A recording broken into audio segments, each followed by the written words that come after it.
The principles of losing and finding. Ito po yung tutunin po ng Panginoon sa mga tao na nawawalan at nakakasumpong. Okay? So, minsan sa atin po, hindi po tayo sanay ng ganyan. No? Gusto lang natin yung lagi tayong may nasusumpungan sa buhay po natin. Pero ayaw po natin mawalan. Pero alam niyo po ba, sa tutunin po ng Panginoon, napakahalaga po na kung minsan kailangan tayo mawalan. Amen? Kaya hindi niyo napapansin, siguro, many people or many Christians today are expecting, while they are already Christian, hindi na po sila magkukulang sa mga bagay-bagay, yung hindi sila mawawala. That was a false expectation with our God. Kasi kapag tayo po'y lumapit sa Panginoon, may mga bagay na tatanggalin sa atin ng Lord. May mga bagay na aalisin. May mga bagay na mawawala sa atin para na sa ganon, may bagong dumating. At yung bagong dumating, yung bagong darating na yun, yun po yung bunga ng mga bagay na nawala sa iyo. Kaya mayroon naman papasok sa iyo at mayroon naman na masusumpungan ka pagdating sa ating Panginoon. Okay, let's go into our further study. One of the common problems in Christians' life is self-centeredness. Yan. Kumbaga, ito po yung malaking problema po natin sa tao. Yung po pagiging self-centered. You know why? Ano po ba yung nagiging effect po dito sa buhay ng isang tao? Kaya nga po, ayaw niyang mawalan because he want to be filled with anything that he needs in life. Gusto niya meron siya lahat. Amen. Kaya nga, alam niyo, ang tao po, hindi po talaga papatalo eh. Gusto niya kung ano yung nakikita niya, halimbawa sa kapatid niya, kung ano yung nakikita niya sa kaibigan niya, ano yung nakikita niya sa kapitbahay niya, gusto niya meron din siya niya. Pero alam niyo, hindi po ganoon ang pamantayan at tuntunin ng Panginoon pagdating sa paglapit natin sa Panginoon. Many are seeking of their own salvation. Kaya nga, yung pagiging self-centeredness, namamali po tayo maging sa pagkuha po natin ng kaligtasan. Amen. Minsan nakakala po natin, it is coming from our own strength. Ang akala natin sa pamamaraan lang natin. Minsan sinasabi nga po, naririnig ko nga po maraming tao, nagsasabi, mabait naman ako, maliligtas ako. Mapagbigay ako, maliligtas ako. Yan po'y mamantayan lamang po ng mga tao. Subalit hindi po yun yung talagang dahilan na kung saan magiging source ng ating salvation. They are not willing to sacrifice their life for the sake of others. Yan. Alam niyo po ba pagdating sa Panginoon, if you want to gain salvation, you must lose yourself. Amen. Amen. Amen. Pastor, mahirap po yata yun. Yung limutin ko yung sarili ko. Yes, it may be. Maraming mahirap yun para sa atin. Pero that was the key for us having this salvation. Amen. Kaya nga, ganun ang ginawa ni Jesus eh. Si Jesus na wala ng buhay para magkaroon tayo ng buhay. Amen. Kaya yun po hinangon ni Jesus itong aral na ito. Kaya meron po tayong tutunin na tinatawag na losing and finding. Jesus teach us to deny yourself. So, ang Panginoon po mismo, tinuruan po tayong lahat na hindi po tayo ang dapat na matanyag. Hindi po tayo yung dapat inuuna natin sa buhay po natin. Kundi, we must deny ourselves. Bulangan po tayo para lang sa ganun, umuha natin, ano? We must deny ourselves. In coming to Jesus, we need to forget things on us to follow Him.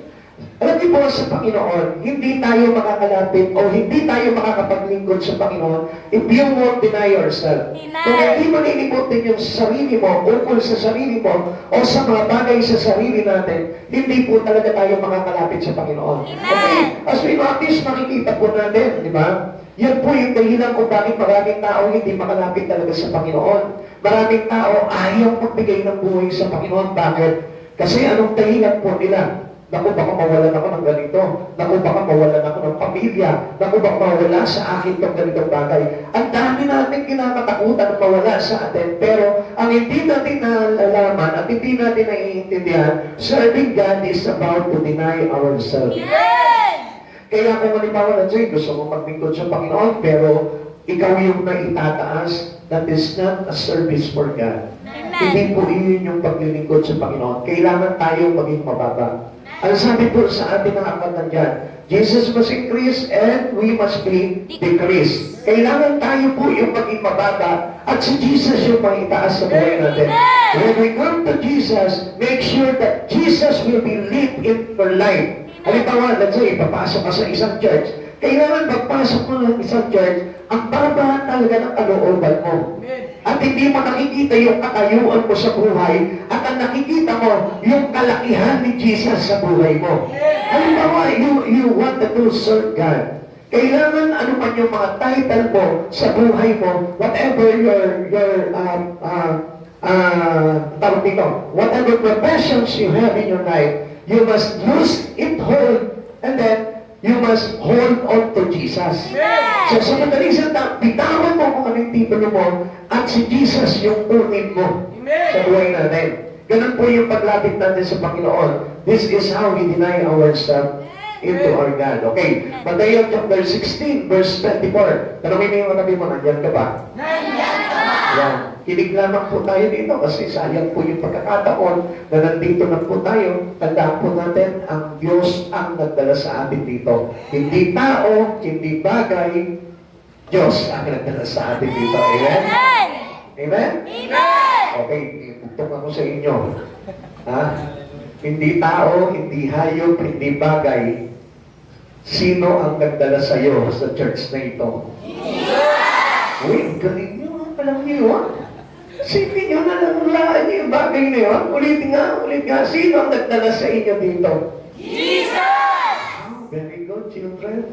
Okay. Sabi mo dito, okay. Sabi ng Matthew chapter 16, verse 24, sinabi ni Jesus sa kanyang mga alagad, sino man nagnanais sumunod sa akin ay kailangang itakwil ang kanyang sarili, pasanin ang kanyang krus at sumunod sa akin. Kung papasinin po natin, dito mas medyo mabigat itong words na binitawan dito in Tagalog words, itakwil. Para ba nga sinasabi nga, takwil mo na yung buhay mo, itakwil mo na yung sarili mo.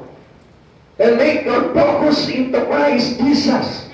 Para ng gusto ng Lord, yung focus kasi natin, may fix talaga kay Jesus.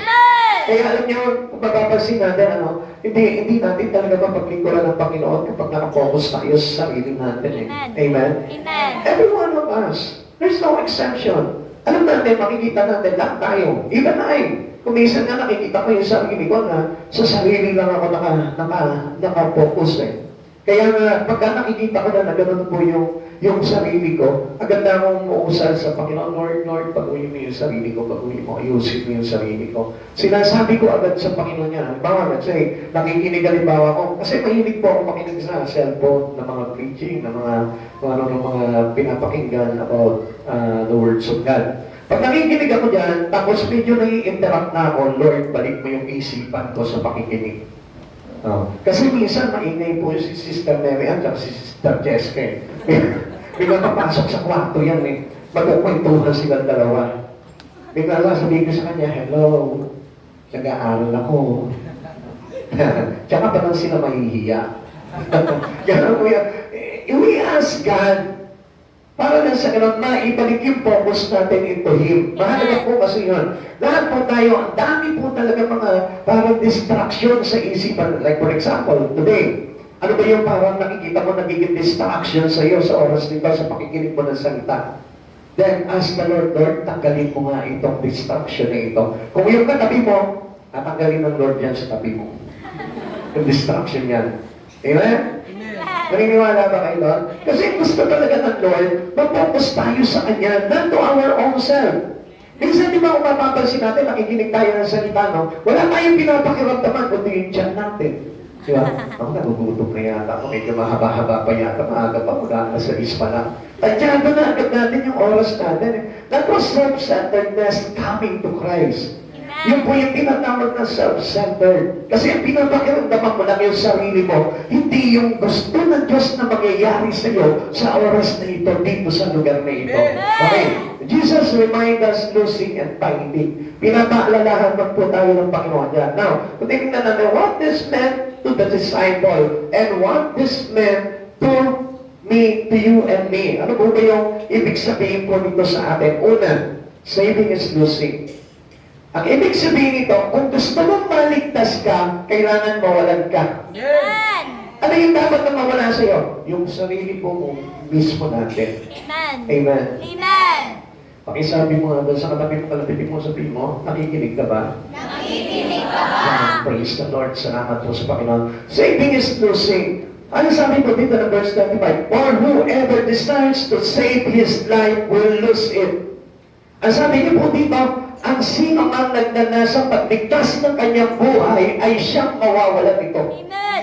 So, baligtad eh. Yung tuntunin ng Panginoon ay baligtad sa tuntunin ng ating buhay. Amen. Minsan nakita niyo po ba, ang tao very selfish. Minsan, wala akong pakialam sa mga kaibigan ko, wala akong pakialam sa mga kapatid ko. Basta ang importante, ako ligtas na ako. You will lose your salvation. Amen. Wala akong pakialam sa mga kaibigan ko, makukulit yung mga yan eh. Bakit ko sila aakayin sa Lord? You will lose your salvation. If you depend only into your own life, I tell you, mawawalan ka nito. Amen. Dahil ano po sabi po ng Lord po sa atin dito, sa verse 25, 16:25a, ang nagangad na pagligtas ng kanyang buhay ay mawawalan nito. That's why God teach us to want to invite others. Amen.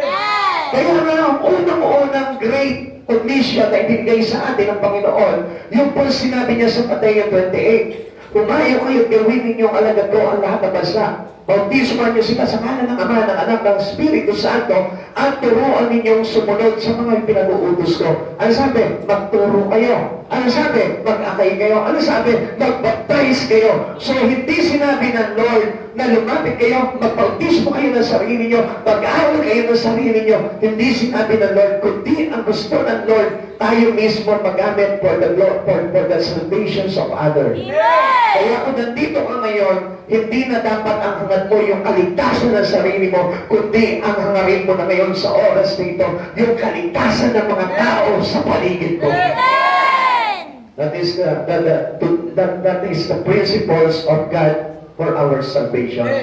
God doesn't want these people to be focused on self-gainer. Ayaw na ayaw ng Lord yun. Kaya nga alam niyo po, pag self-centered, makikita mo self-gainer yan.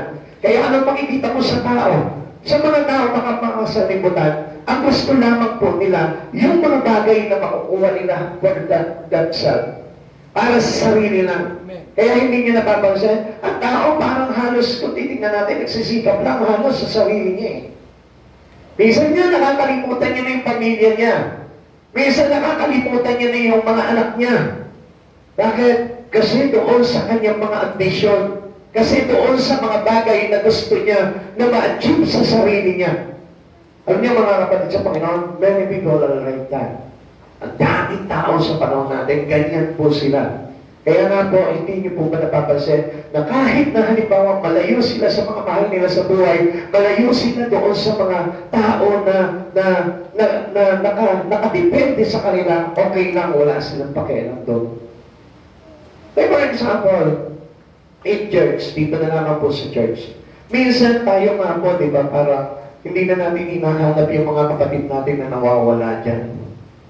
Di ba? Minsan ba nakitanong mo, ay, bakit wala na sila? Ba't hindi lang mahatid?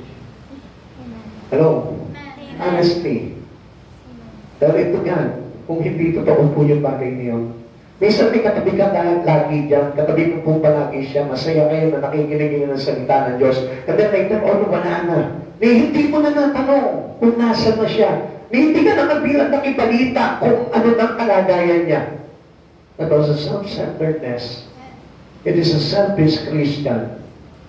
And so they may lose his salvation.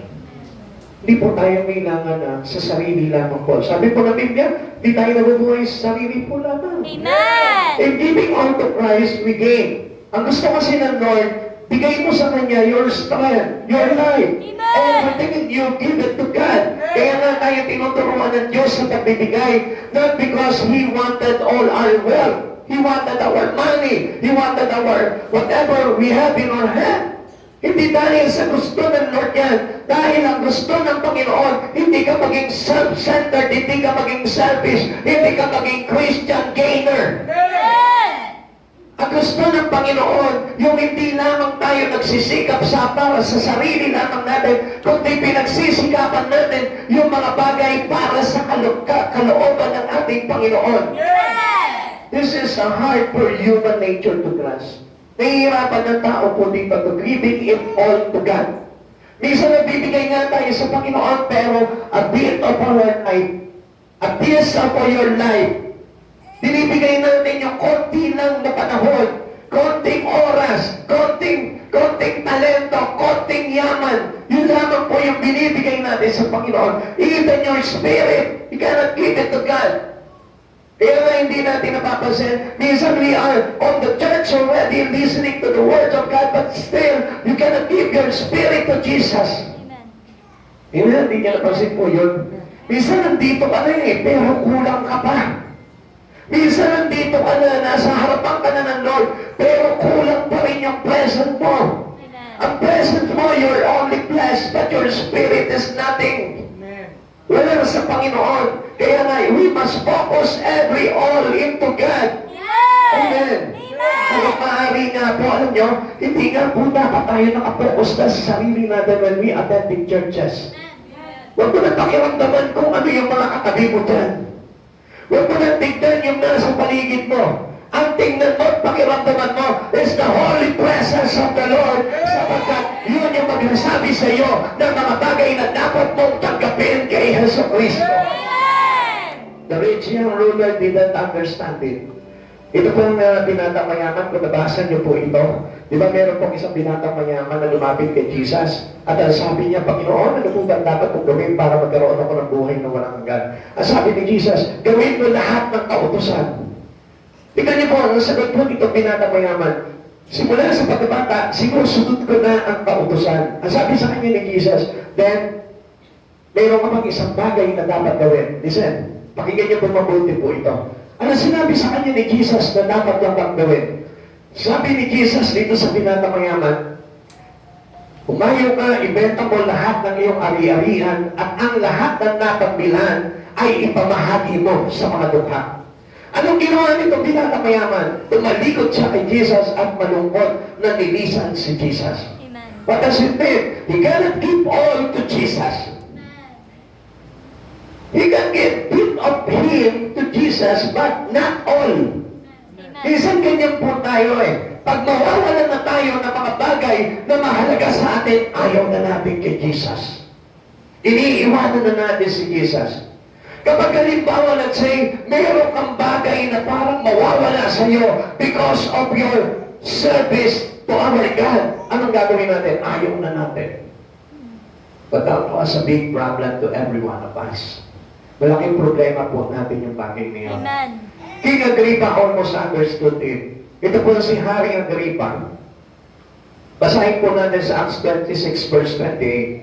Sinabi ni Agrippa kay Pablo, sa loob ng maikling panahon ay ibig mo yata akong maging Kristiyano. Wow. This is great. Pero anong problema po dito? Ayaw niyang ibigay yung sarili niya kay Jesus. Amen. He is almost there. Muntik na ito pong si Agrippa ay maligtas na. Amen. Konti na lang, ibibigay niya na lang yung sarili niya dito kay Haring Agrippa, but still anong ginawa niya? Parang tinanong niya si Pablo, ibig mo sabihin, pati ba ako kailangan sa maikling panahon ay maging Kristiyano Minsan ganun po tayo Kailangan ba pati ako maglingkod sa Lord? Hindi ba pa pwede sinupustol na lang? Dahil sila naman yung lagi may time sa Lord I tell you one thing, pag hiningi ng Panginoon ang lahat sa buhay mo, wala kang magagawa kundi ibigay mo sa Kanya. Amen. Or else, you may lose the opportunity having this salvation. Amen. Kapatid sa Panginoon, huwag kang tatanggi sa Panginoon. Because you may lose something that is very important into your life. Kapatid sa Panginoon, kung titignan natin, once ang Lord may hiningin bagay sa buhay mo, especially mahalaga para sa iyo, ibigay mo agad sa Panginoon at huwag kang mag-aapabiling hindi ibigalaw ito sa Panginoon because in exchange so that is your promise into the Lord for you.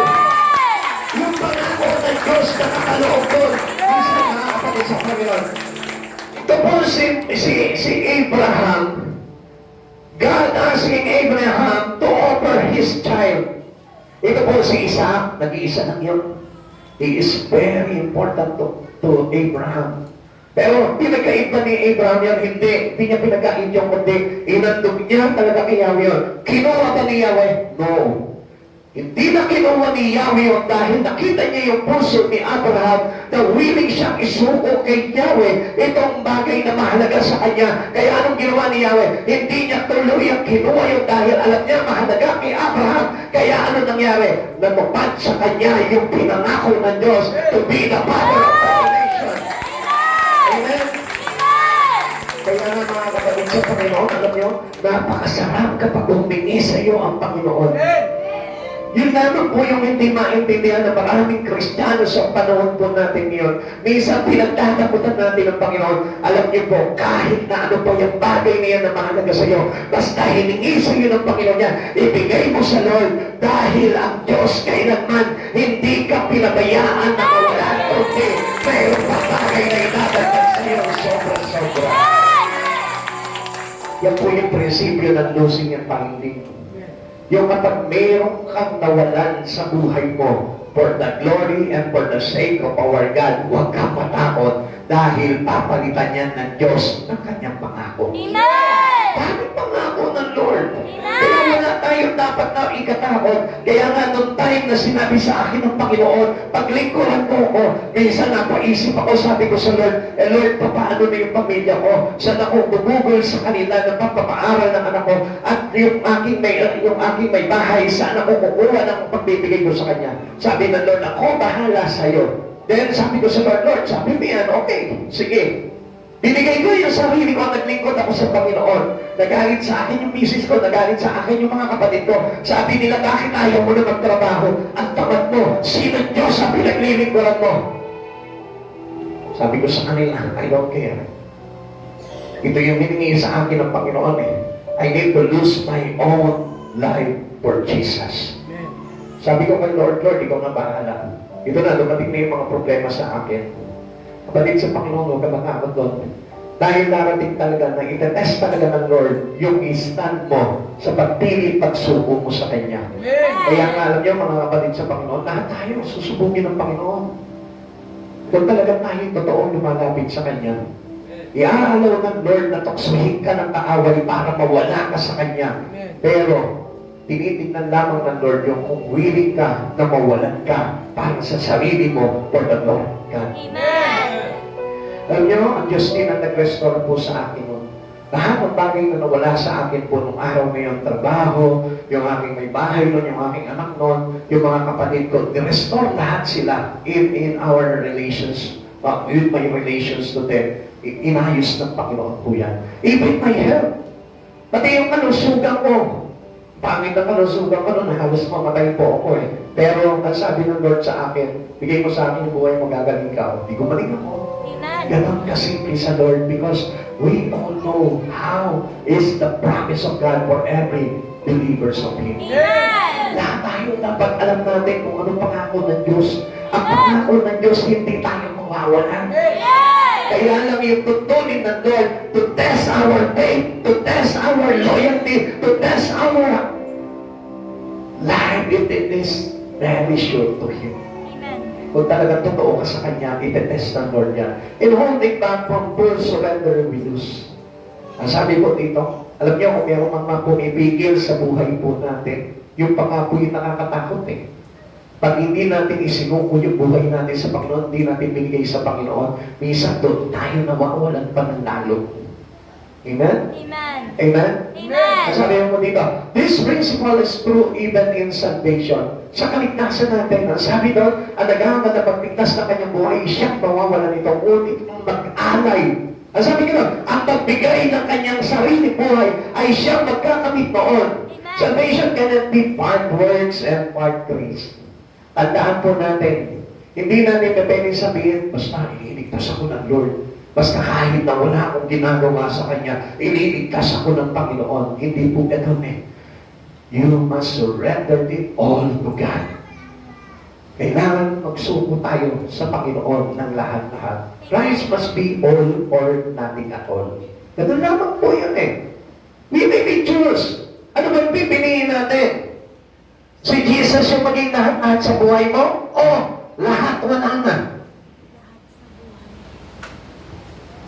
Isa hindi natin maintindihan itong bagay nito eh. Grace is when a person can do and give everything for the glory of God.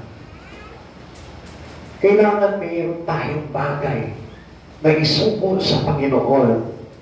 Especially yung bagay na yun, affected yung sarili mo. Amen. Amen. Kasi kung minsan namimili tayo eh. Ano ba walang say, pagpipiliin ka ng Lord. Okay, anak. Sa paglapit mo sa akin, I get one into your life.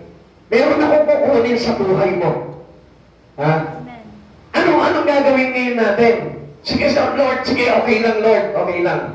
Sige, pipili ako. Pero minsan ganito eh, na ito ang choice natin. Ako o yung pag-aaral mo. Patay. Lord, mahalaga sa akin ang ambisyon ko eh. Di pwede, Lord. Do you think that God is so bad? Ganun ba kasama ang Diyos na kukunin yung iyong pag-aaral? Kukunin yung iyong pangarap? Kaya lang, hindi natin maintindihan because we are close our spirit to Him. Sarado yung espiritu natin kaya hindi natin maintindihan. When you lose something, you find something. Amen. But that something is so great because God is giving you that great. Amen. Lagi mo tatandaan, pag pinapili ka ng Diyos, sinabi sa'yo, trabaho o ako. But syempre ikaw, piliin mo ang Diyos, hindi ka mawawala ng trabaho.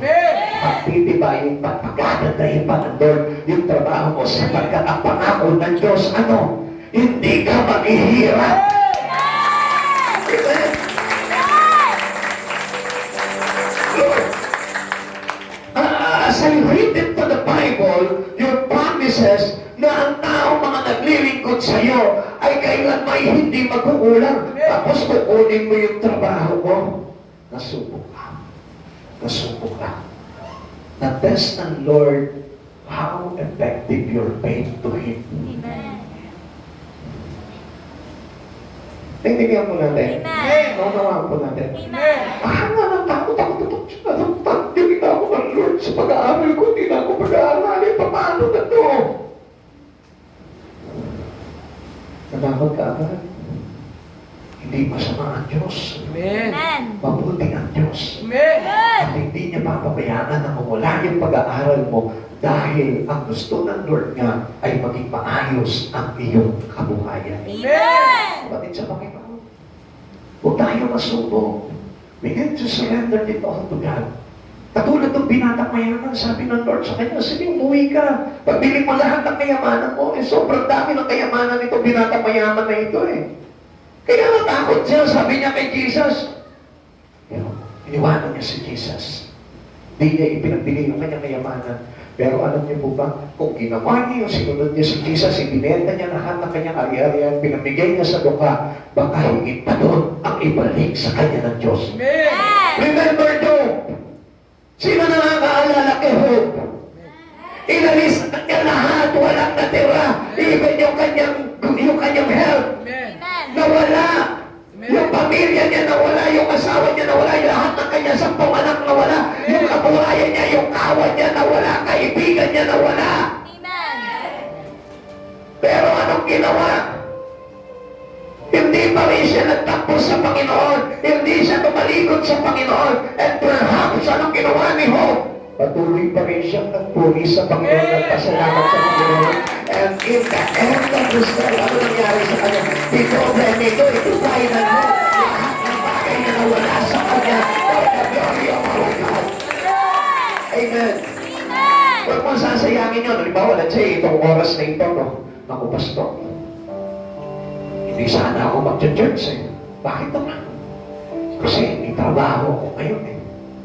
Lose your job, lose your work, lose your what income you gain at this time for the glory of God. I tell you one thing. Pinapalit mo yung bagay na yun, pinili mo si Jesus, mamaya pag-uwi mo, may pagpapalang ibibigay sa iyo ang Panginoon. Do not hold it back from full surrender to God. Huwag mo pipigilan yun. Kaya ginagawa sa iyo ng Diyos yung bagay niyo kasi gusto niya nang i-bless yung buhay mo. Huwag kang masubok nun. Halimbawa, let's say, halimbawa, natatakot ka, ako, pastor, Hallelujah. Glory to God. Pastor, ayaw na akong pag-churchin ng aking pamilya. Ang magligtas ng kanyang sarili ay siyang mawawalan nito. Subalit ang mawalan ng kanyang buhay, alang-alang sa akin, ay siyang magkakamit niyon. Amen. Tinalikuran mo yung mga bagay sa buhay mo, and then later on, makikita mo, multiply ng Lord yung mga tinalikuran mong yon, at makikita mo how prosper you are to God. Amen. Ikalawa, sabi po dito is, losing is finding. Hallelujah, Lord Jesus. In the name of Jesus, I rebuke this distraction in His mighty name. Sa pangalan ni Jesus. Sabi niya po dito, losing is finding. Pag may nawala sa iyo, mayroong ibabalik at ipagkakaloob ng Panginoon sa buhay mo. Amen. Kaya sabi niya dito, whosoever will lose his life will gain. Amen. Amen? Amen. Sino man na mawalan ng kanyang buhay para sa Panginoon ay siyang magkakamit noon. Amen. Losing yourself about the Lord, finding life into the Lord. Amen. Mga kapatid sa Panginoon, sabi po ng Mateo chapter 16 verse 25b, ngunit ang nawala ng kanyang buhay alang-alang sa akin ay magkakamit nito. Kapatid, itong oras na ito, meron kang iniwan na gawain mo, meron kang iniwan sa tahanan mo na mahalaga sana sa iyo, pero gusto mo mauna ang Diyos sa buhay mo. I tell you one thing, may magandang gagawin sa buhay mo ang Panginoon. Amen.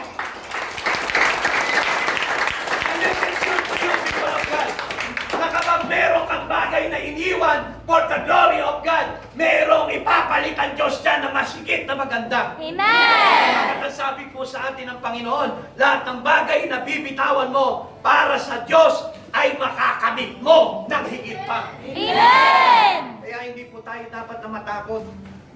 Sapagkat alam natin ang Diyos ang nagpo-provide. Ang Diyos ang source ng lahat ng bagay. Amen. Ang Diyos ang pinagmulan ng lahat ng karunungan ng mga bagay sa buhay mo, ng kayamanan ng iyong pamilya. Ang Diyos ang nagkaloob niyan. Amen. Kaya hindi tayo dapat matakot na mawala ng mga bagay nito sapagkat hindi naman talaga kukunin sa atin ng Lord yun, kundi mas idadagdag pa sa atin ng Panginoon. Amen. Seeing the deceitfulness of sin. Kung mapapansin po natin dito, nakikita po natin kung gaano po kadisip itong bagay na ito.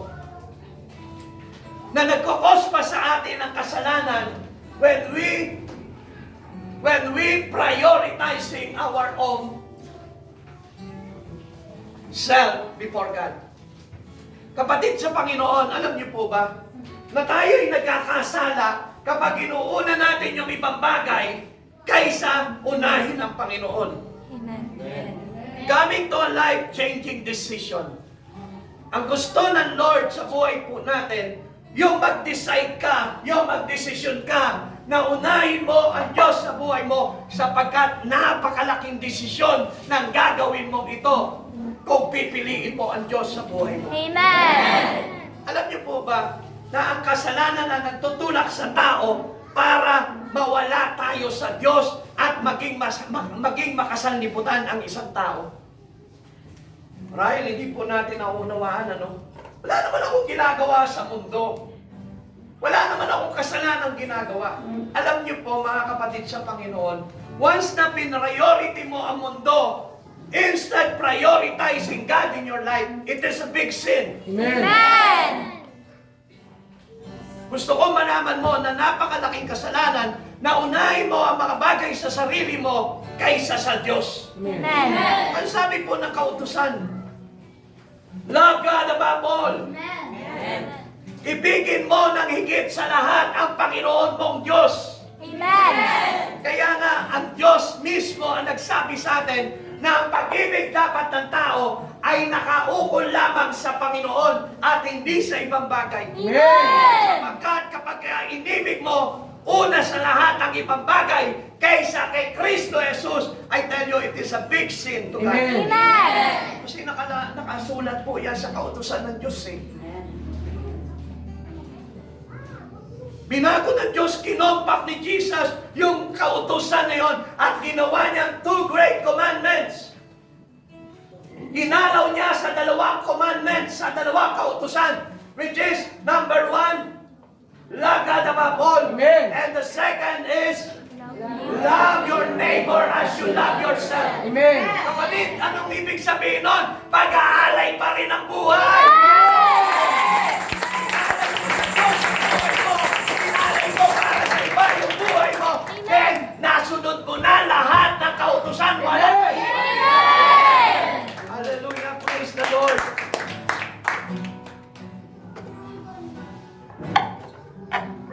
Hello. Praise God.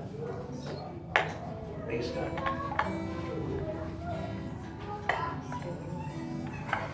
Considered Moses choosing to identify with God's people. Ang sarap ng buhay ni Moises.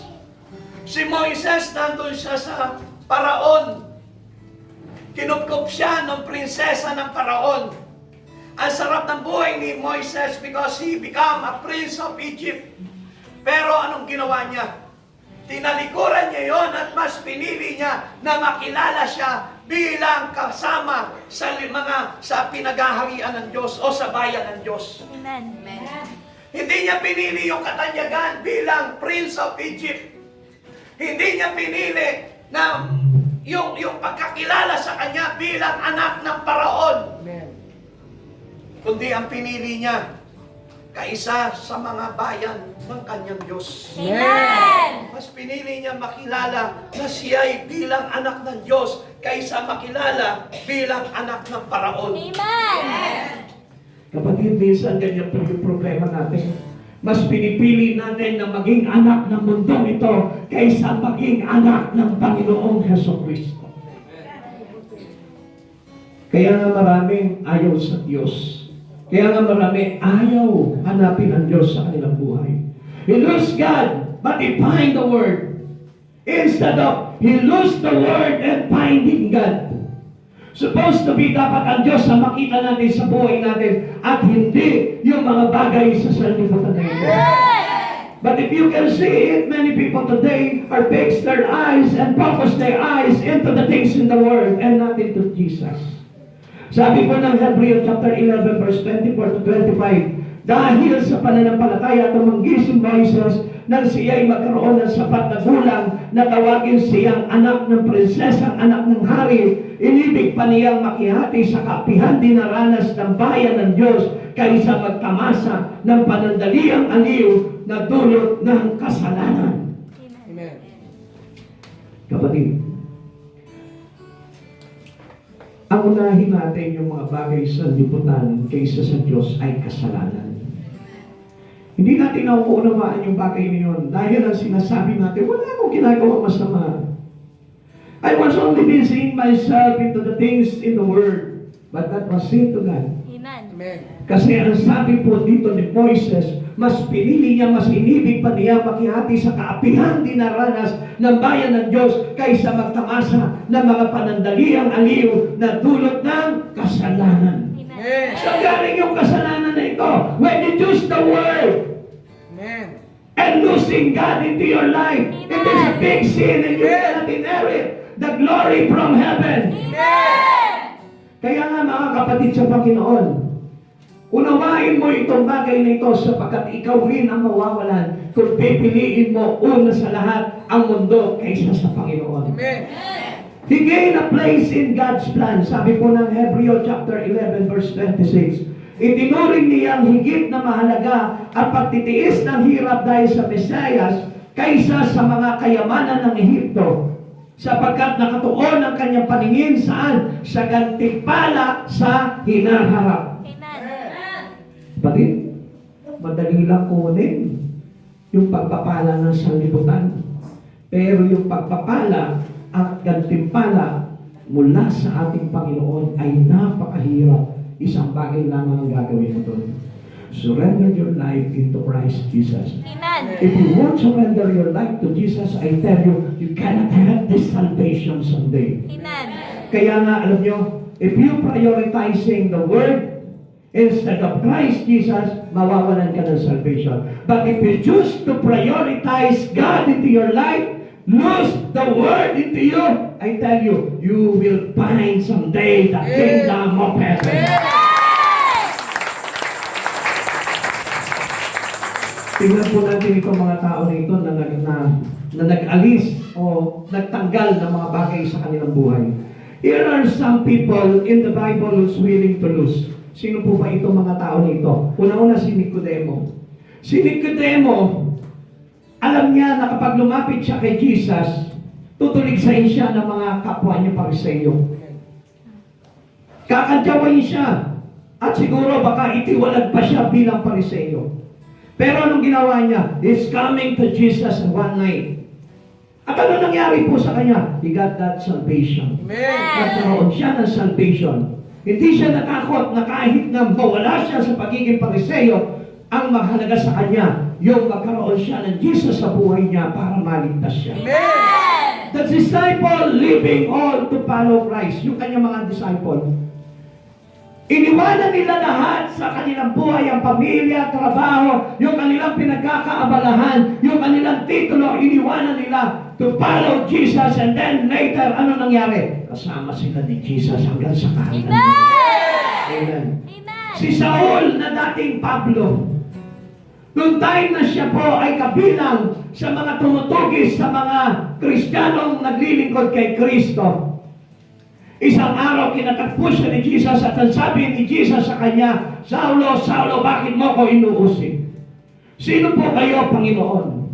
Ako si Jesus na iyong inuusig. Anong nangyari po dito sa tagpo na ito? Binitawan niya lahat-lahat dahil nakilala niya si Jesus at isinuko niya at ibinigay niya ang kanyang buhay para kay Kristo. Ano nangyari? He got saved. Amen! Naligtas siya. Amen. Kapatid, alam mo, pinili mo na ang Diyos, huwag mo na siyangin. Amen! As you hear today, ang ibig sabihin niyan, pinili mo ang Diyos. Amen. Kaya lang alam niyo po, kung minsan sinusubok po tayo doon, how we stand to Jesus, pero ang nangyayari, madalas tayo bumibitaw agad at hindi nagpapakatatag pagdating sa ating Panginoon. Amen. What have you lost for Jesus? Kung tatanungin ka sa oras na ito, meron ka na bang bagay na iniwanan para kay Jesus? Meron ka na bang bagay na inilet go sa buhay mo para kay Jesus? Kung mapapansin natin, di ba? Ang daming mga Kristiyano ganito eh. Halos hindi nila mabitawan talaga sa Panginoon eh. Minsan pa nga, binibitawan nila ang Lord kaysa sa mga bagay na pinabibitawan sa Kanya ng Panginoon. And sometimes even our sin, we cannot decide to let our sin go away from us. Minsan nga ayaw natin bitawan yung sin. Pero maasa pa rin tayo that someday God will save us. Amen! I tell you one thing. If you want to lose your life to Jesus, kapitan mo ang kasalanan. Pero kung gusto mo naman na magkaroon ka ng buhay kay Jesus, layuan mo ang kasalanan, bitawan mo ang kasalanan.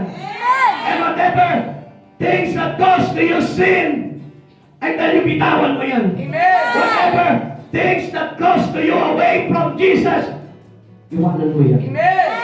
Dahil yung bagay na yan ang magdudulot sa iyo ng kasalanan at kawalan ng kaligtasan. Amen. Amen. Okay, nandiyan pa po ba tayo? Amen. Mamaya, hindi ko kasi nakikita. Baka mamaya yung iba nakapikit na ang mata. Okay, huwag pipikit ang mga mata ninyo. Makinig kayo. Hindi nyo napansin, even yung ating kuryente na wala. Tinanggal ng Diyos. Kasi para hindi raw kayo makatulog, maingat. Amen? Kasi nakita kasi ng Lord kanina, naku, ayaw makinig, ayaw mag-focus dito sa pastor. Ang daming mga pinagkakaabalahan ginagawa. Kaya anong ginawa ng Diyos tuloy? Ayan.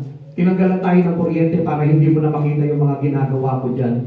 At marinig mo na lang ng tenga mo yung mga bagay na tinuturo ng Panginoon. Amen? Praise the Lord! It is for our own good. Para sa kaligtasan natin yung ginawa ng Lord. Even though you are sweating right now, pinagpapawisan ka, but still, init po ng pag-ibig ni Jesus yan. Ikatlo, tingnan yung bilis lang natin. Ikatlo, profit is lost. Now, tingnan nyo po Ano pong mapapala natin sa mga bagay na ito na dito? Ay, praise the Lord. Hallelujah. Palakpakan po natin ang Diyos. Thank you, Lord. Thank you, Lord. Pinakayo, tingnan nyo, hindi pa kayo pawis. Kaya sarap nagapaglikod sa Panginoon. Pagpapawisan ka. Diba? Kaysa na magpapawisan ka sa ibang bagay, tapos mauuwi naman yung pawis mong yun sa impyerno. Ayoko ng pawis na yun. Kaya, mas masarap pagpawisan ka sa Panginoon dahil yung pawis na yun, hindi na ipaparanas sa iyo ng Panginoon pagdating po sa kanyang kaharian. Okay, sabi po dito, profit is lost. Kapag tayo po'y naghahangad ng mga bagay-bagay sa buhay po natin, tayo po'y mawawala. So sabi po dito, what is the profit of man gaining the whole world but loses his own soul? Ang kapalit po ng bagay na profitable sa iyo dito sa mundong ito, yung kaluluwa mo. Amen. Kapatid sa Panginoon, kaya nga ayaw ng Lord na ito, mapokus ka dito sa bagay sa mundo eh. Ayaw ng Diyos na maabala ka sa mga bagay sa mundo dahil makakalimutan mo ang Diyos sa buhay mo. Kasi ganun lamang po yun. Sabi po ng verse 26, sapagkat ano nga ba ang mapapala ng isang tao, makamtan man niya ang buong daigdig, ngunit mapapahamak naman ang kanyang sarili. Ano ang maibibigay ng isang tao kapalit ang kanyang buhay? Wala. There's nothing to give. Para lamang mabuhay tayo. But we can do something for us to be saved. And what is that? Forget everything in your life and focus your life into Christ Jesus. Amen. And you have it all. Meron ka na lahat ng bagay kapag pinokus mo ang buhay mo kay Yeso Cristo. Amen. Amen? Amen. Tanongin mo nga yung katabi mo, ayon ka ba dyan? Sang-ayon ka ba dyan? Amen? Dalangin ko sa Panginoon that the Spirit of God will be inside of us. Amen. Kasi hindi talaga tayo maayon kung hindi tayo magkakataglay ng Espiritu ng ating Panginoon. Amen. Because ang sabi po ng Biblia, sino lamang daw po yung makakaunawa? Yung magkakataglay ng Espiritu ng ating Panginoong Yeso Cristo. Amen. This may be the most difficult lesson to learn. Hirap nito eh. Kung minsan, di ba, kailangan, Pastor, kailangan tayo. Kailangan ba iwanan pa pamilya ko? Kailangan ba iwanan ko yung pag-aaral ko, yung trabaho ko? Kailangan ba iwanan ko lahat ng kayamanan ko? You need to learn. Amen. Kailangan matutunan mo yung bagay na yun. Hindi kailangan, pero you need to learn. Amen. Ano yung meaning? Di naman kailangan na mawalan ka ng pag-aaral eh. Di naman kailangan na mawalan ka ng trabaho. Di naman kailangan mawalan ka ng kayamanan. Ang mahalaga dito, huwag mong bigyan ng mahalaga yung mga bagay na yun. At ang higit na bigyan mo ng mahalaga ay walang iba kundi si Yeso Cristo. Pero nga, alam nyo, kaya nga naging kalaban ng Ama, yung mga umiibig sa sanlibutan. Alam nyo ba kung bakit? Because the word is very alluring. Nakakaakit masyado sa sanlibutan. Even us, here, today. Hindi mga kabataan, halimbawa nasa labas ka, dahil mo nakikita mga magaganda, attracted sa iyong mga mata. Di ba? Yung makakita ka lang ng magandang bahay, wow, gusto ko pagdating ng araw, meron ako dito. Meron ka nga ng malaking bahay, wala kang mali Jesus. Wow, ang ganda ng kotse. Anong ginawa mo ngayon? Ako, magsisikap ako sa buhay ko. Magkakaroon ako ng kotse niyan. Anong ginawa mo ngayon? Nagsikap ka, nagtrabaho ka, hanggang sa nawala ka naman sa Diyos, kakatrabaho ko. Dahil lamang gusto mo makapalit yung kotse niyo na wala naman yung kaligtasan mo. Amen. Kapag mayroong kang bagay na gusto na nakita sa mundo, sa Diyos mo hanapin. Amen. Sa Diyos mo hanapin yung bagay niyon. Gusto mo mag-gain ka ng mga bagay-bagay sa buhay mo, sa Diyos mo hanapin. Unahin mo ang Diyos sa buhay mo. We see the word, but we cannot see the soul. Nakikita natin yung ganda ng mundo, pero hindi natin nakikita ang pangit na pala ng kaluluwa natin. Nakikita natin, wow, ang sarap mag-aaral, ang sarap magtrabaho, ang sarap maging mayaman, ang sarap na maraming kaibigan. Pero ang hindi mo nakita, masarap na malago ang kaluluwa mo kay Yeso Cristo. Yun yung pinakamasarap mga kapatid sa Panginoon. Masarap na may tinapos ka. Masarap na mayroong ka magandang trabaho. Masarap na mayroong kang healthy family. Masarap na mayroong ka mga kaibigan. Pero hindi masarap na patay ang kaluluwa mo. Amen. What is the profit of man gaining the whole world but loses your own soul? But loses your own life. Maganda nga ang trabaho mo, maganda nga yung bahay mo, maganda yung kotse mo, maganda yung mga kaibigan mo. Pero ang hindi naman maganda sa iyo, yung kaluluwa mo dahil walang relasyon kay Kristo. Amen. Pero hindi naman maganda yung buhay mo dahil hindi ka nag-church. Pero hindi naman maganda ang buhay mo dahil hindi ka nakikinig ng salita ng Diyos. Maganda nga yung bulsa mo, marami kang pera. Makapal yung wallet mo. Pero yung kaluluwa mo naman, ubod ng nipis at walang kakapal-kapal para kay Kristo. Amen. Most people are trying to gain the word. Yun ang pigsisikapan ng tao. Yung makamtan niya ang buong daigdig. Yung makamtan niya yung pangarap niya sa mundo. Subalit yung pangarap ng kaluluwa niya na magkaroon ng paghahari ang Diyos sa buhay niya ay hindi niya pinagtutuunan ng pansin. Amen. You will lose your life. You will lose your own soul. Amen. It's not earthly gold keeping you from Christ. Yung bagay na ito. Pero meron bang ba isa mundo na ito ng kalapit sa Panginoon? Tinatanong ka ng Lord sa oras na ito. Kapit sa Panginoon, yung pag-aaral mo ba na ilapit ka ng todo sa Lord? Yung trabaho ba na ilapit ka ng todo sa Lord? Yung kaibigan mo ba na kasama mo ngayon na ilapit ka sa Lord? Yung mga pangarap mo ba sa mundo ito na ilapit ka sa Lord? Everything in you in this life getting you separated from God. Amen. Natatandaan ko po na nagtatrabaho ko, halos wala akong time talaga sa Panginoon. Nung nakikipagbarkada ako, nagpipisyo ako, halos hindi ko makilala ang Lord, hindi matumpong yung pa ako sa simbahan. Nung umaawit ako ng mga kantahin, mga makasanlibutan, halos hindi pumupuka sa bibig ko ang awit ng papuri sa Diyos. Nung nagbabasa ako ng mga malalaswang basahin na hindi ko mabasa ang banal na kasulatan na ito na ibinigay ng Diyos para sa kaligtasan ko. Nung araw na nanonood ako ng mga pelikula, ng mga aksyon, ng mga drama sa telebisyon, hindi ko man lamang napapanood yung mga pastor na nag-preach ng words of God para lumakas yung kaluluwa ko. This prophet of man getting the word but loses his own life. Minsan ang sabi ng mga magulang, anak, mag-aral ka na mabuti, mag-aral ka na mabuti, para sa future mo, mayaman ka. Mga magulang, kung mahal mo yung anak mo, isang bagay ang dapat na sabihin mo sa kanya, anak, what is a prophet of gaining the whole word but loses your own soul? Anak, paunahin mo ang Panginoon sa buhay mo. Amen. Dahil okay na mahirap ka. Pero pagdating ng araw, sa ikalawang buhay natin, kasama mo naman si Jesucristo at sa kala kagalakan at kalisahin mo sa buhay. Dahil,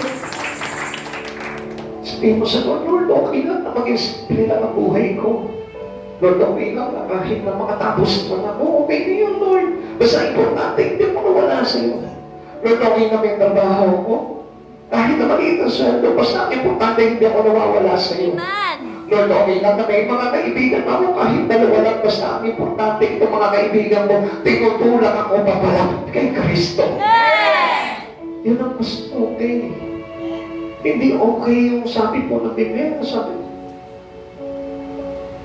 aanin ko ang napakaraming kaibigan kung ilalagay naman ako sa kasamaan. Amen. Subalit, sapat na may isang kaibigan na mananatili naman ako kay Heso Kristo na aking Panginoon. Mabalit sa oras na ito, mag-isipan mo itong mga bagay nito. Jesus placed infinite value of human soul. Hindi magtatapos. Walang katapusan yung kahalagahan ng kaluluwa mo, kaluluwa mo, kaluluwa mo, at kaluluwa ko. Amen. Gusto ko malaman mo hanggang sa huli-huli ang buhay mo dito, mahalaga pa rin ang kaluluwa mo. Amen. Pagdating ng araw, let's say, this is your bank account, na puno mo ito. At haharap ka na doon sa hangganan ng buhay mo, haharap ka kay Jesus, ibibigay mo sa Kanya yung bank account mo. Ang sasabihin ng Lord sa iyo, hindi ko kailangan ng bank account mo, ang kailangan ko yung kaluluwa mo. Paano kung punong-puno yung bank account mo, tapos empty yung kaluluwa mo? Saan ka kaya dadaputin pagdating ng araw na na humarap ka kay Hesus Kristo. It is a sad regret to find out na hindi pala mahalaga yung mga bagay na pinag-aabalahan natin sa buhay na ito. Lord, hindi pala mahalaga yung magsisikap ko sa trabaho. Hindi pala mahalaga yung tinapos ko, yung titulo ko, yung diploma ko. Lord, paano na ngayon ito? Who can fix my life? Who can fix my soul? Hindi kita pinahalagahan ng araw nung nabubuhay ako. Hindi kita pinahalagahan ng araw. Paano na? Isipin mo mabuti. Kapatid, kung bukas pa ang pagtinig mo sa oras na ito, si Jesus mismo sinasabi sa iyo na ang mahalaga sa atin ay ang ating kaluluwa. Amen. Yung ganda mong yan, anaho yan. Yung talino mong yan, pamawalay na. Yung taas ng lipan mo, yung taas ng ere mo, yung taas ng pride mo, yung yabang mo. Wala yan. Yung cellphone mo, pinag-ipunan mo, mahal-mahal, na hindi mo man lang magamit para i-chat yung kaibigan mo para madala mo sa church. Wala yan. Yung meron ka na sasakyan, hindi mo naman magamit para makapag-invite ka, makapag-akay ka, makapagsama ka ng kaluluwa sa church. Wala yan. Amen.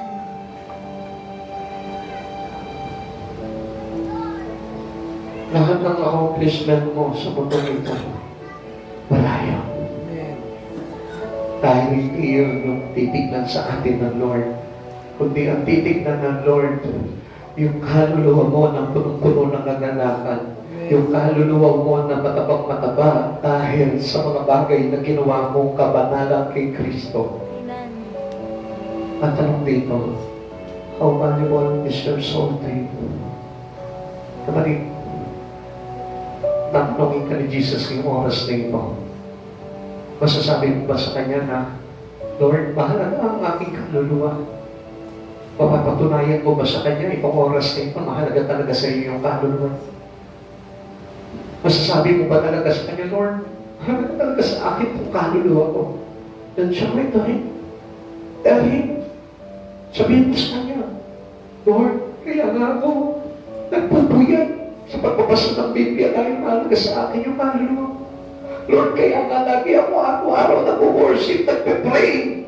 Kaya nga hindi ako lumiliban, Panginoon, sa pagsamba ko dahil mahalaga sa akin ang kaluluwa. Lord, kaya nga ako mayroong mga kaibigan naglilingkod sa Diyos, mga kaibigan nagtutulak sa akin sa Panginoon. Lord, kaya nga ako tumidikit sa magulang ko na laging nasa church dahil mahalaga sa akin yung kaluluwa ko. Always remind your own soul. Paalalahanan mo. Kamusta ka na kaluluwa ko? Buhay ka pa ba? Malakas ka pa ba? I want you to know this, na kapag wala kang ginagawa for the glory of God, ang kalagayan ng kaluluwa mo sa oras na ito'y lupay-pay na. Kapag pinapagod mo lamang ang buhay mo sa mga bagay sa libutan na ito, ang kalagayan ng kaluluwa mo natutuyot na. Consider the cross to see the value of soul to Jesus. Nakita niyo si Jesus kung paano tayo pinahalagaan yung kaluluwa natin. May papago siya sa krus. Hindi siya nang hinayang noon sa kanyang sarili. Dahil mahalaga sa kanya yung kaluluwa mo yan na hindi mo pinapansin man lang. Tanda ko nga nung araw Nung araw talagang halos talagang tanggihan ko talaga lahat na nag-aakay sa akin papunta kay Kristo. Lahat tinanggihan ko. Yung aking kapatid, yung aking magulang, yung aking mga may bahay po nung araw. Kung wala pa ako sa Panginoon, tinanggihan ko. Halos talagang sinusumpa ko pa ang mga gawain mo. Ayaw na ayaw ko. Pero alam mo, kung tayo na pinaranas sa akin ng Diyos, yung kantingin, yung aking katawan, sabi ko noon, wala ba na akong magagawa? kung masasalanta yung aking katawan, Lord, wala pa rin magagawa. Kaya sabi ko sa Panginoon, Lord, pagalingin mo lang ang ako. Paglilingkod ako sa iyo. Doon ko nakikita na mayroon pala akong kaluluwa na dapat kong pukusan at bigyan ng mahalaga sa buhay ko. Mga estudyante, mga magulang, mga nanay na nagtatrabaho, tatay na nagtatrabaho, hindi masama po yung mga ginagawa ninyo. Ang masama, yung hindi mo na makita at mapansin yung kaluluwa mo na kailangan pala na palakasin mo at buhayin sa pamamagitan ng mga bagay kay Kristo. Unawain niyo po itong mga bagay na ito. Kung si Jesus mismo, laroon bumaba dito para na magpapako sa krus, para sabihin sa iyo sa oras nito na nakaupo dyan, anak, mahalaga ang kaluluwa mo sa akin. At hangad ko pagdating ng araw, makabalik ka sa akin. The nails, the thorns, the pain, all the souls, the shedding of His blood on the cross, for so, para sa ating kaluluwa. Yung minsan natamad ka, kasi bakit may church life? Yung minsan natamad ka, bakit may prayer pa? Yung minsan natamad ka, bakit kailangan pa? Pero, marahil, alam nyo, si Jesus, ang bagay niya, kung tutuusin, hindi gusto ni Jesus yan eh. Kasi bakit? Diyos siya eh. Nakaupo na siya, nakaluklok na siya sa kaharian niya, pero bakit kailangan isuffer niya, isacrifice niya yung buhay niya? Dahil gusto niya na ipaalam sa iyo na siya yung nagbigay ng buhay sa iyo na dapat sana ipahalagahan mo at huwag mong sayangin. Siguro sasabihin ng ibang pastor, pinapahalagaan ko naman ang buhay ko, your flesh, not your soul. Sa katunayan, iniiwasan ko yung mga pagkain na makakasama sa akin, only your flesh, but not your soul. Sa katunayan, lagi ako nag-exercise. Nag-jogging ako sa plaza. Para lumakas yung katawan ko, only your flesh. Pero hindi mo gina-jogging yung nakaluluwa mo para sa Panginoon. Hindi mo pinapractice yung kaluluwa mo para lumago at lumakas. Kaya kahit na mayroon kong malusog na katawan, kung patay naman ang kaluluwa mo, wala rin magagawa yun. What is the profit of man gaining the whole world, but loses your own soul? This is about unconditional surrender. Kaya ang Diyos na ito, may tinatawag na unconditional surrender. Alam niyo po ba, pag sinabing unconditional surrender, hindi niya natinignan yung mga bagay sa buhay niya. Hindi niya natinignan yung pagka-Diyos niya. Hindi niya tinignan yung kanyang pagiging almighty. Hindi niya tinignan yung kanyang pagiging mayaman. Ang tinignan niya yung kahalagahan ng kaluluwa natin. Amen. Samantalang tayo, relax tayo sa mundong ito. Walang pakialam sa kaluluwa. Sige lang, gala lang, sige. Libang-libang sa mundo, happy. But later, we will be suffered. Enjoy now, pray later. Sarap na sarap tayo sa mga bagay na ginagawa sa liputan, pero nakalimutan natin may consequence pala lahat ito. Kapatid, if you want to gain, lose this world. Hayaan mo na mawala itong mundong ito para sa iyo. Dahil ang kapalit naman ito pagdating ng araw ay buhay na walang hanggan. Amen. Are you willing to count all but lost for Christ? Pagsisikapan mo pa ba? Yung bagay sa mundong ito pero mawawala ka naman kay Jesus. Mas mahalaga pa ba sa iyo lahat ng mga bagay sa mundo kaysa kay Jesus? Are you coming back? Keeping back some area of your life for Him? Hindi mo ba kaya ibigay yan? Ano man meron ka sa oras na ito? Pagkakain mo ba sa Panginoon yan? Especially yung kaluluwa mo. Mag-isip ka sa oras na ito, kapatid. Dahil minsan lamang tayo mamamatay at pagkatapos ay paghuhukom. Minsan lamang tayo mabubuhay at pagkatapos nito ay parusa o gantimpala ang nakaharap ng halaan sa iyo sa buhay na walang hanggan. Kaya sa oras na ito, mga kapatid, huwag mong paghinayangan kung Malaman yung bagay na nawawala sa iyo for the glory of God. Ang mahalaga, yung kaluluwa na pagdating ng araw, mayroong pagbuhay na walang hanggan sa piling ng ating Panginoon. Tayo mo na dahil sa tayo sa Panginoon. Come on. Bakit hindi mo pasalamatan ang Diyos sa oras na ito sa buhay mo? Pasalamatan mo siya ng buong puso. Pasalamatan mo siya sa pamamagitan ng pag-worship ng kaluluwa mo. Utusan mo yung kaluluwa mo. Kaluluwa mo, magpuri ka ngayong oras na ito sa Panginoon. Sabihin mo sa kaluluwa mo, kausapin mo. Kaluluwa ko, gusto ko na maging malusog ka. Kaluluwa ko, gusto ko magkaroon ka ng interes sa mga bagay sa Panginoon. Kung utusan mo yung kaluluwa mo sa pamamagitan ng pag-worship mo. Come on! Take this seriously! Inuutosan ka ng Diyos sa kasa ng ito. Huwag mo sayangin ang pagkakataon. Because God is willing to save you right now, right here, right this moment in time. Kaya salamat mo yung buhay mo sa Lord. Kaya ang Diyos na ito sa buhay mo. Kaya ka na dito. Ang Diyos na ito na ang buhay mo ay magkaroon ng kaligtasan. Savior, I need to be denied. You show us all the worship in right now.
Take this opportunity to strengthen your soul. Napakalaking opportunity na binibigay sa ating Panginoon. Sapagkat ayaw ng Diyos na mapahamak ang kaluluwa mo. Kung mayroong mahalaga sa buhay mo sa oras na ito, hindi ang katawan mo. Hindi ang karunungan mo. Ang pinakamahalaga na sakap ng buhay mo ay walang iba, kundi ang espiritu at kaluluwa. Pahanin mo ang buhay dito sa mundo kung mapapahamak naman ang iyong kaluluwa. Unahin mo na pagbutihin na magkaroon ka ng malusog na kaluluwa at espiritu para na sa ganun, pagharap natin sa Panginoon, mayroong kang buhay na walang hanggan. Now, worship your God. Worship the Lord. Not by flesh, but by your spirit and soul. Because we worship God in spirit and in truth, not on flesh. Ang pagpupurit pagsama sa pamamagitan ng laman ay pagpapaibabaw. Sapagkat pagdating ng araw, itong katawan na ito, babalik din ito sa lusa. Subalit, ang ating kaluluwa ay mananatili magpakailanman. Pag-inayaman mo ito, sapagkat ang kailangan na mauwian ng ating kaluluwa ay walang iba, kundi sa kaharian ng ating Diyos na nakita. Let us worship the Lord our God. Hallelujah, Jesus. Glory to Jesus. Glory to you, Lord.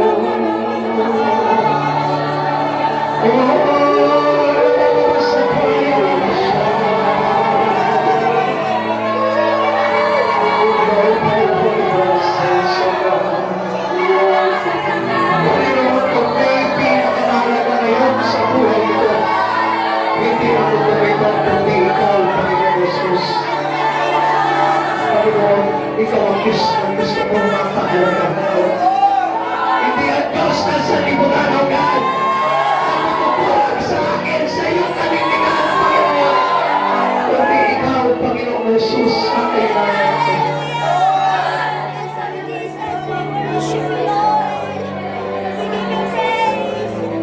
Ibigin mo sa Panginoon sa oras na ito, Lord.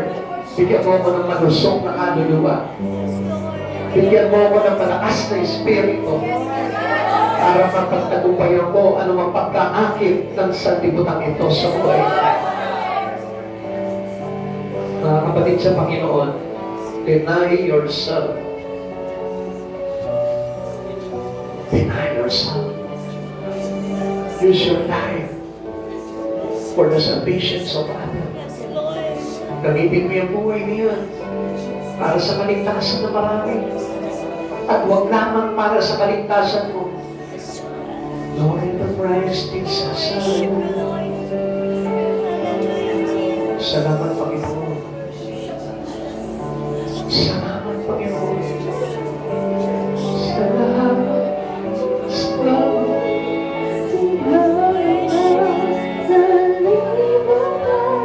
Salamat sa iyo, Lord.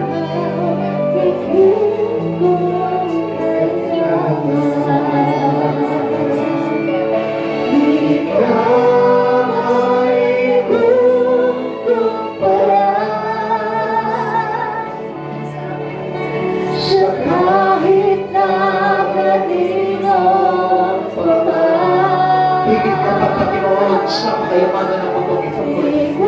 Higit ka pa sa aking buhay, God. Higit ka pa sa aking kayamanan. Higit ka pa sa aking lahat-lahat.